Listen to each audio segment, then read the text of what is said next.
Matagumpay na isinagawa ng Bar Marawi Rehabilitation Program ang ikalawang batch ng orientation para sa 250 Marawi internally displaced persons na lalahok sa livelihood training noong August 12, 2026 sa Haynes Building, Pangaw, Sadok, Marawi City. Isinagawa ang orientation sa pakikipagtulungan ng Ministry of Basic, Higher and Technical Education at Technical Education and Skills Development upang ihanda ang mga benepisyaryo sa nalalapit na skills at livelihood training.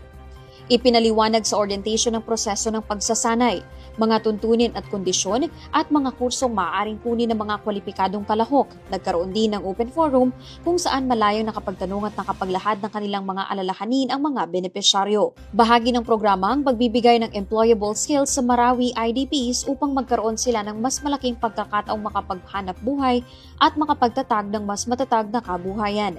Para sa mga kwalipikadong kalahok, maaari ring ipagkaloob ang 15,000 pesos na startup capital at mga specialized training kit, alinsunod sa itinakdang mga alituntunin ng programa.